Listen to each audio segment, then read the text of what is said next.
21 अक्टूबर को देश में पुलिस स्मृति दिवस मनाया जाता है। इसी उपलक्ष्य में आज कोंडागांव के सीआरपीएफ 188 बटालियन चिकलपुटी के हेड कैंप मुख्यालय में रक्त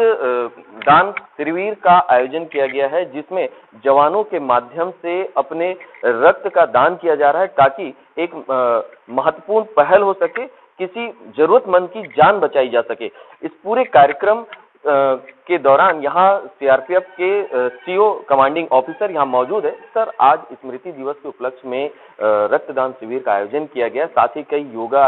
योगाभ्यास व कई अन्य एक्टिविटी भी नजर आए थे, तो पूरे कार्यक्रम के बारे में बताएंगे। जैसा कि आपको विदित है, 188 वाहिनी कोंडागांव जिले में उसका मुख्यालय स्थापित है तथा उसकी कंपनियां कोंडागांव, बस्तर तथा सुकमा जिले में नक्सल विरोधी अभियान हेतु तैनात है। 21 अक्टूबर को केवल राज्य पुलिस ही नहीं अपितु भारत सरकार के सभी केंद्रीय सशस्त्र बल पुलिस स्मृति दिवस के रूप में मनाते हैं। इसके पीछे जो ऐतिहासिक घटना है वो भी विशेष तौर पर सीआरपीएफ से ही जुड़ी हुई है, क्योंकि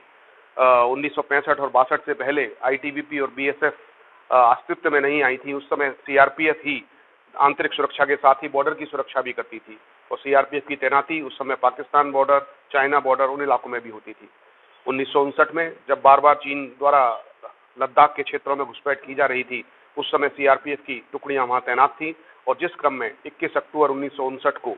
सीआरपीएफ की एक टुकड़ी का आमना सामना चीनी सेना जो कि घुसपैठ कर भारतीय सीमा में घुस आई थी, उनके आमना सामना हुआ, जहां पर उन दोनों के बीच मुकाबला हुआ और सीआरपीएफ की उस छोटी सी टुकड़ी ने चीनी सेना की बहुत बड़ी टुकड़ी का जमकर मुकाबला किया और उन्हें पीछे हटने पर मजबूर कर दिया। इस क्रम में सीआरपीएफ के 10 बहादुर जवानों ने अपनी शहादत दी और उसकी महत्ता को समझते हुए भारत सरकार ने इस दिन को केवल केंद्रीय सशस्त्र पुलिस बलों के लिए ही नहीं अपितु राज्य पुलिस बलों के लिए भी पुलिस स्मृति दिवस के रूप में घोषित किया। इसी क्रम में सीआरपीएफ द्वारा विभिन्न कार्यक्रम आयोजित किए जाते हैं, जिसके तत्वावधान में ही आज 188 वाहिनी द्वारा इस ब्लड डोनेशन कैंप का आयोजन कोंडागांव में किया गया है। इसी क्रम में अन्य कार्यक्रम भी आयोजित किए जाएंगे और 21 अक्टूबर को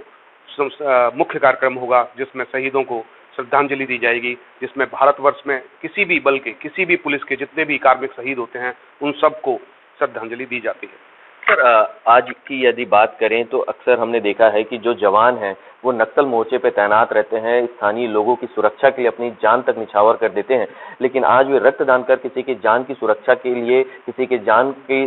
लिए अपने रक्तदान कर रहे हैं। तो कितनी यूनिट रक्तदान किया जा रहा है और कितने लोगों को यहाँ रजिस्टर्ड किया जा रहा है ताकि इमरजेंसी या आपातकाल जैसी स्थिति में रक्तदान किया जा सके?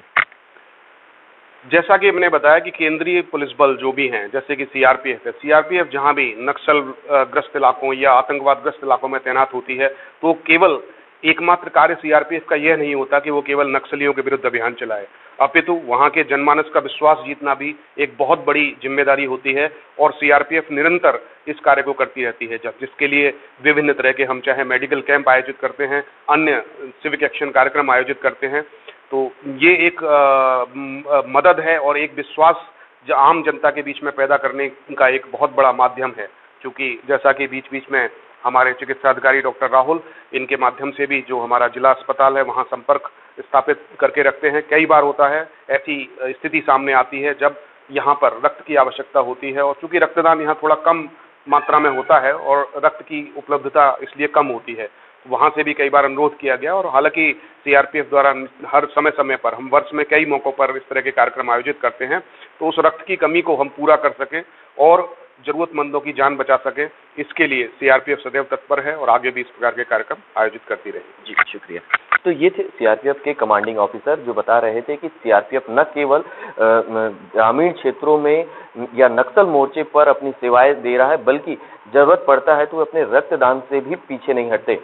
IBC 24 की खबरों को यूट्यूब के चैनल IBC बस्तर पेज पर लाइक एवं शेयर जरूर करें, साथ ही बेल आइकन दबाकर सब्सक्राइब करना ना भूलें। कोंडागांव से अंजय यादव।